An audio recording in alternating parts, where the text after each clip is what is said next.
Angela Singh is the Executive Director of the Office of Aboriginal Affairs in Victoria. This office provides advice to the Victorian Government on Aboriginal policy and planning and delivers key programs. The office works in partnership with Aboriginal communities and government departments and agencies to promote knowledge, leadership and understanding about Victoria's Aboriginal community. I would now like to invite Angela to the stand. Thank you.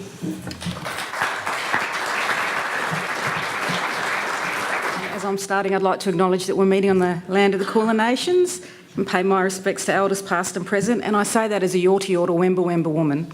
I'd love to acknowledge everybody in the room, and I've seen a number of people here in the room at our Victorian Indigenous Remembrance service in the past, and I also want to acknowledge some of the members of the Victorian Indigenous Remembrance Committee that are here with us as well.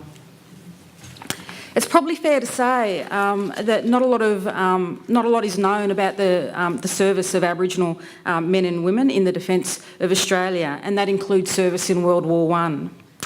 One of the ways that the Victorian Aboriginal community has come together to try and get some acknowledgement of that recognition is through the Victorian Indigenous Remembrance Service.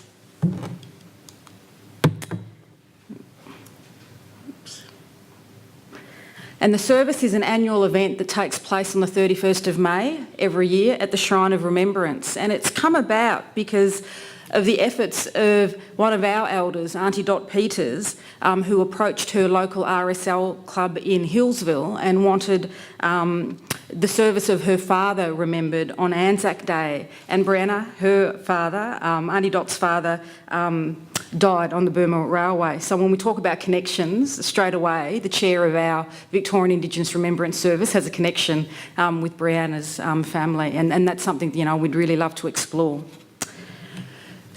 The service of Aboriginal men and women is really important to not only the Aboriginal community but the wider community, and a lot of other states and territories have followed Victoria's example in terms of having their own service to remember and recognise the contributions of Aboriginal men and women. And the images on the slide in front of you, the first one is the photo of three people. So in the middle is our Minister for Aboriginal Affairs, the Honourable Jeanette Powell.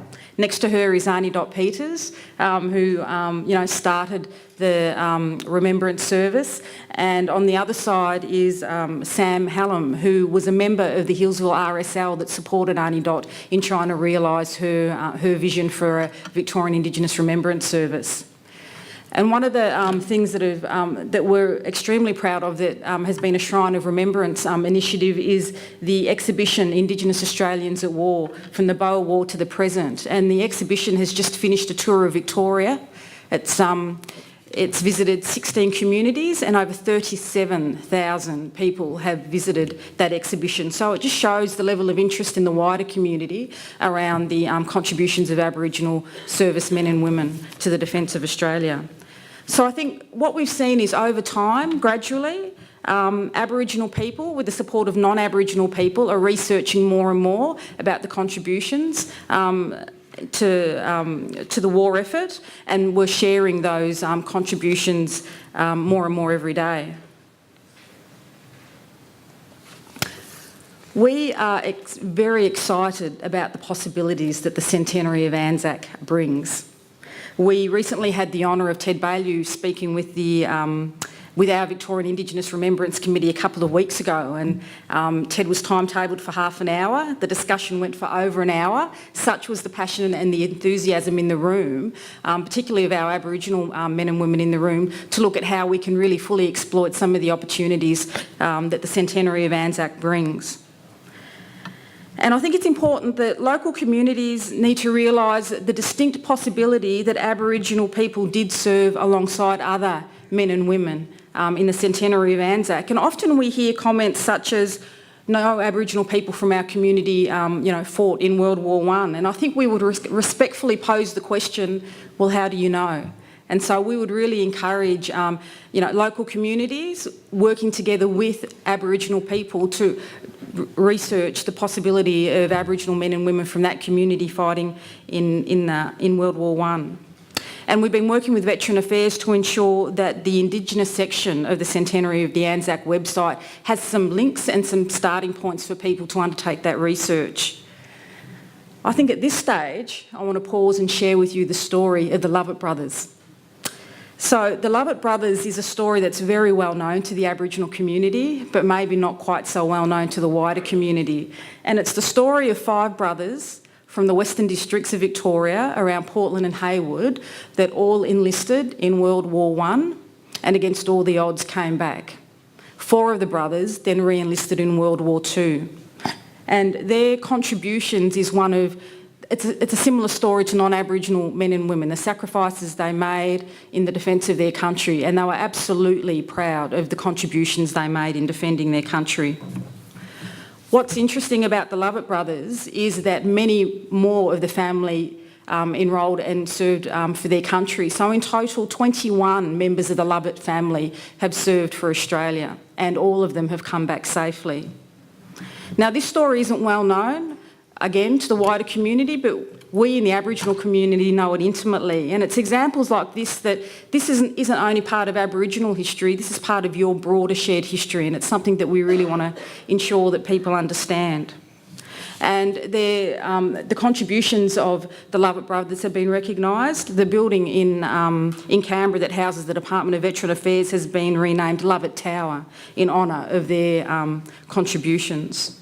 And the brothers, unfortunately, we don't have the image of Edward, but the 5 brothers were inducted into the Victorian Indigenous Honour Roll last year, and they were the first group inducted onto the Honour Roll. So one of the things that we want to look at over the centenary celebrations is encouraging local communities to work with Aboriginal people in their local communities to research the contributions of Aboriginal servicemen and women.